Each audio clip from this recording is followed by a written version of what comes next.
what does borderless Africa, what does it really mean to you? So leave a comment and let me know what it means to you.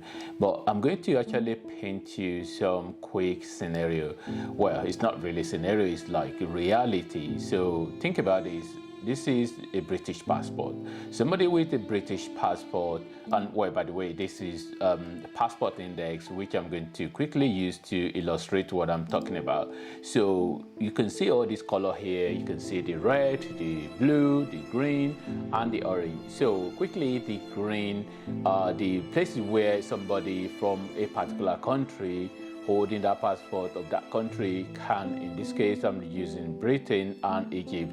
Egypt is in Africa and Britain is in Europe, as we know. So green means somebody who holding a British passport can actually travel to all these countries in green, can travel to them without needing a visa. You literally just turn up, you just buy your plane ticket or whatever and just arrive there. So which I've actually done, arriving in some of this country, actually Morocco to be specific. And yeah, so you just literally enter, they just check your passport and then ask you a few questions and then off you go, you're in. And the red are the places where you need to apply for visa. You won't just turn up, there has to be a visa that allow you, that says you can enter that country. So, and the blue are the one whereby you just go there and then you can just get a visa as you are arriving. So visa on arrival. And the orange one is the orange or orange or kind of like yellow, whichever color you call it. So like that. So these are places where when you to go there, you have to apply for something called ETA, so like electronic transfer or transportation. I can't remember what it means actually. Electronic something authorization. So which means that the country authorizes you, but you have to apply. Usually you do the application online, and then you are able to just go there. So which means it's usually straightforward to get that ETA. So now, look at this then.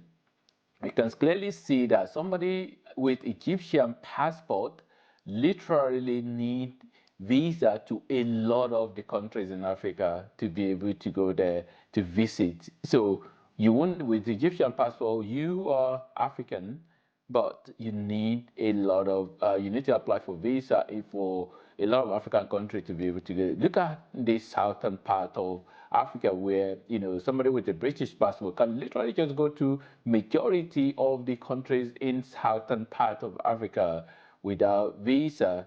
Why somebody with the Egyptian passport need visa? Is that not really, really strange? And if you have to see, some people might not really know what countries are there. So you can see these countries here.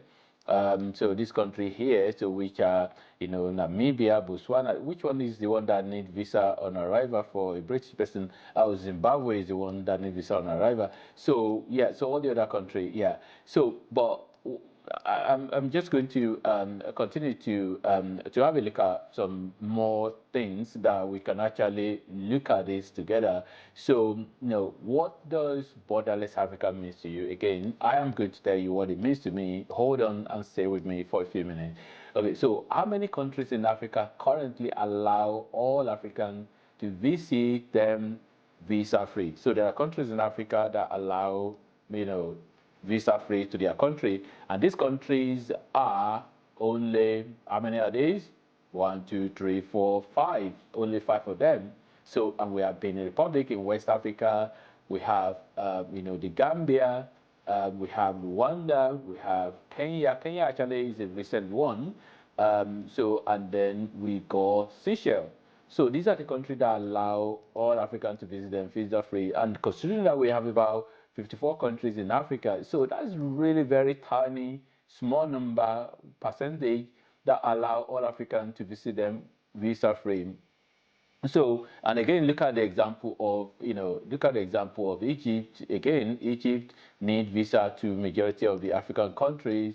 Nigeria, which is another the most populous country in Africa. Look at all these places where in Nigerian no visa to, of course, most of the West African area. And then the strange thing with Egypt actually is that Egypt, even most of the countries that in northern part of Africa, where they tend to be like this, we say, sub-Saharan Africa and in North Africa, they tend to categorize them differently. Even countries within the same region did need visa as Egyptian to go to Libya and Morocco and all of those, the Egypt, Algeria, which is really strange actually.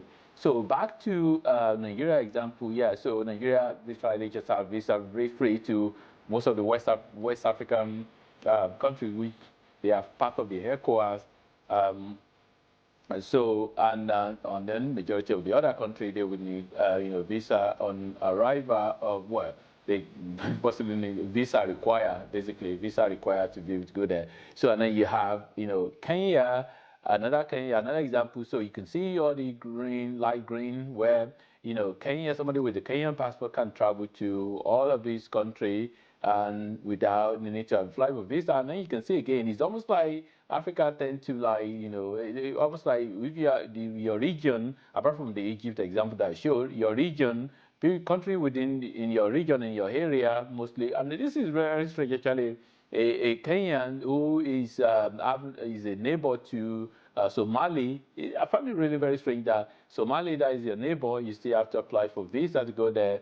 I hope this information is correct and anyone can prove me wrong. So because I'm actually finding this very strange to believe. Here is a South African example. So again, most of the countries in your region, you can go there without visa. Why majority of the other part, you either have a visa that you can apply, almost like an e-visa you can apply online, or you have to apply for visa. You can see majority of the places a South African need to. Now, what does borderless Africa means? What it means to me, let me explain. And you can actually write a comment and let me know what it means to you. For me, what it means is goods, services, capital, and person should be able to move without restriction within the African continent. And this is what they do in Europe. And why can't we do it in Africa? For me, it doesn't really mean that, oh, you are a South African, then you are traveling to Chad, that you just, arrive there and then you just walk in there freely. Well, you walk in free, but you still have your passport, whereby they have to check and just know your identity. And that's it really. There shouldn't really be anything about visa application. There shouldn't be anything about you getting to the airport and they are harassing you and saying, oh, are you Nigerian or are you Rwandan or things like that. It should just be that they get your passport and they know where you are coming from. They know your nationality, and then they can do all their recording and all their law that has to do with that particular country, and then you should be able to just move in freely. So that's what it should be. This is what they do in Europe, and it's as simple as that.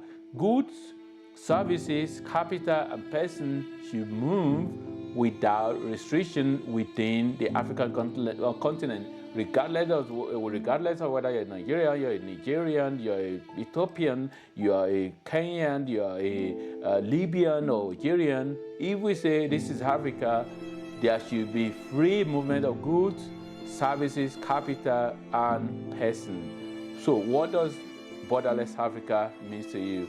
Leave a comment and let's have the discussion going.